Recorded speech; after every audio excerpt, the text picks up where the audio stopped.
Hi guys, మీరు చూసారు కదా ఎపిసోడ్. స్టేజ్ పైకి పిలిచి ఒక టాస్క్ ఇవ్వలేదు, పాడివ్వలేదు. డైరెక్ట్ నువ్వు ట్రాన్స్జెండర్ అని ఆమె అడిగింది.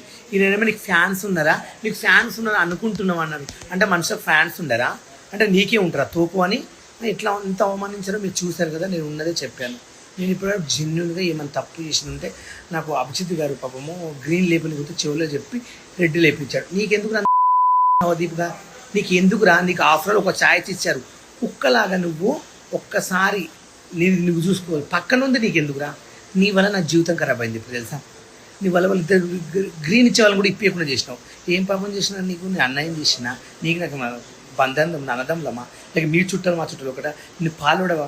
ఎలా అలా నన్ను అవమానించావు, ఎంత ఘోరంగా తిట్టావు, నేను ఎంత అవమానించాడు. అంత నీకు ఎందుకు అంత కుళ్ళు అంటే నేను ఎదుగొద్దా, నేను బిగ్ బాస్కి వెళ్ళొద్దా, నువ్వు వెళ్ళి నువ్వే సంపి లక్షల కోట్లు సంపాదించుకుని బతావా. నేను ఒక పేద కుటుంబం నుంచి వచ్చాను రా, నన్ను ఎంత అవమానించారో నువ్వు. హాయ్ గైస్, మీరు చూసారు కదా ఎపిసోడ్. స్టేజ్ పైకి పిలిచి ఒక టాస్క్ ఇవ్వలేదు, పాడివ్వలేదు. డైరెక్ట్ నువ్వు ట్రాన్స్జెండర్ అని ఆమె అడిగింది. ఈయనేమో నీకు ఫ్యాన్స్ ఉన్నారా, నీకు ఫ్యాన్స్ ఉన్నారా అనుకుంటున్నావు అన్నారు. అంటే మనుషులకు ఫ్యాన్స్ ఉండరా, అంటే నీకే ఉంటారా తోపు అని. ఇట్లా ఎంత అవమానించారో మీరు చూసారు కదా. నేను ఉన్నదే చెప్పాను. నేను ఇప్పుడు జెన్యున్గా ఏమైనా తప్పు చేసిందంటే నాకు అభిజిత్ గారు పాపం గ్రీన్ లేబుల్ గురించి చెవులో చెప్పి రెడ్ లేపించాడు. నీకెందుకు నవదీప్గా, నీకు ఎందుకురా, నీకు ఆఫర్ ఒక ఛాయిస్ ఇచ్చారు.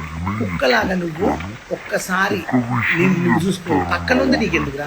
నీ వల్ల నా జీవితం ఖరాబ్ అయింది ఇప్పుడు తెలుసా. నీ వల్ల వాళ్ళు ఇద్దరు గ్రీన్ ఇచ్చే వాళ్ళని కూడా ఇప్పకుండా చేసినావు.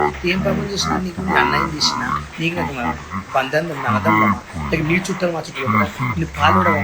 ఎలా అలా నన్ను అవమానించావు, ఎంత ఘోరంగా తిట్టావు, నేను ఎంత అవమానించాడు. అంత నీకు ఎందుకు అంత కుళ్ళు అంటే నేను ఎదుగొద్దా, నేను బిగ్ బాస్కి వెళ్ళొద్దా, నువ్వు వెళ్ళి నువ్వే సంపి లక్షల కోట్లు సంపాదించుకుని బతావా. నేను ఒక పేద కుటుంబం నుంచి వచ్చాను రా, నన్ను ఎంత అవమానించారో నువ్వు.